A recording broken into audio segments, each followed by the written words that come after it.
आप देख रहे हैं दी आइकन न्यूज। किसी भी देश और समाज के लिए प्रगति और समृद्धि के नित नए प्रतिमान स्थापित करने के लिए समय समय पर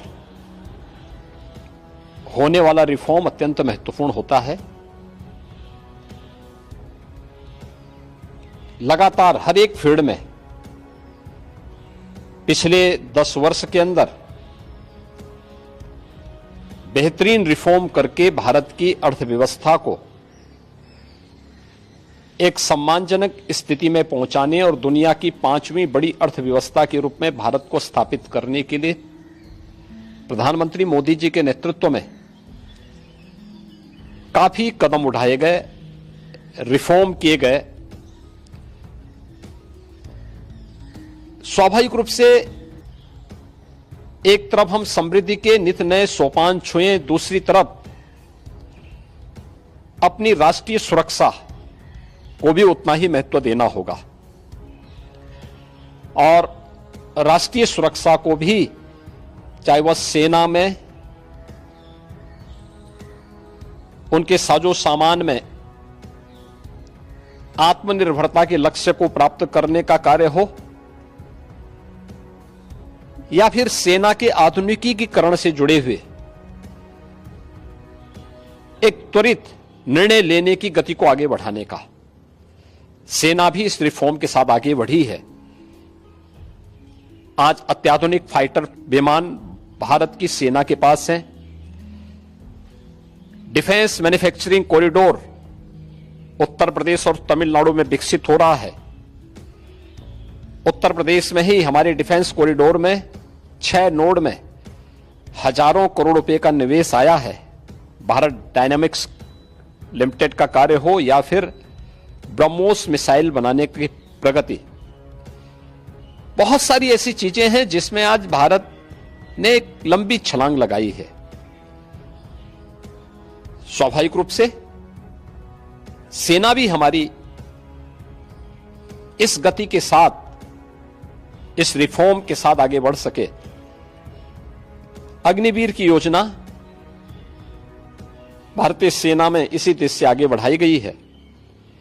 युवाओं के मन में एक उत्साह है। 10 लाख अग्निवीर भारतीय सेना के अग्निपथ के मजबूत जवान के रूप में अपनी सेवा देने के लिए आगे बढ़ रहे हैं। नौजवानों में उत्साह भी है। दुर्भाग्य है कि कुछ राजनीतिक दल जिनके लिए स्वयं की राजनीति देश से बड़ी हो गई है, वे देश की कीमत पर राजनीति करना चाहते हैं।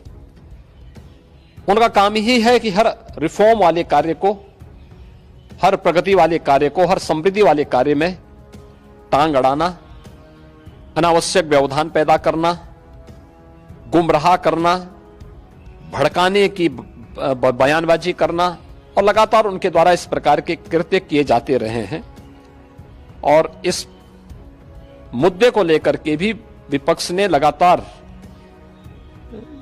गुमराह करने का प्रयास किया। आज अग्निवीर में जहां युवा भर्ती हो रहे हैं, एक ट्रेंड युवा अग्निवीर की सेवा को पूरा करने के बाद उन्हें सेना में भी अच्छा अवसर प्राप्त होने वाला है। पैरामिलिट्री में, सिविल पुलिस में और विभिन्न सेक्टर में भी उन्हें समायोजन करने के लिए व्यवस्था दी जा रही है।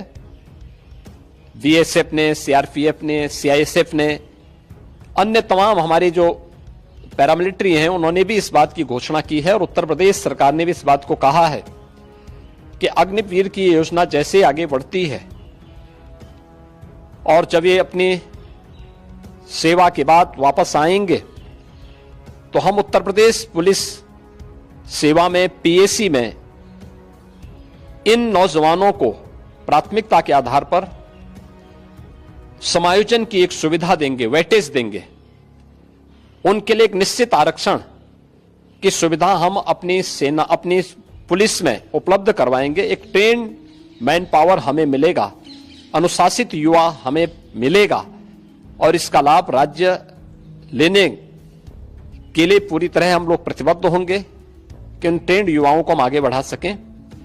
और मुझे लगता है कि हमें प्रधानमंत्री मोदी जी के और भारत सरकार के इस सेना रिफॉर्म के अभियान के साथ राष्ट्रीय सुरक्षा को सर्वोपरि मानते हुए आगे बढ़ना चाहिए।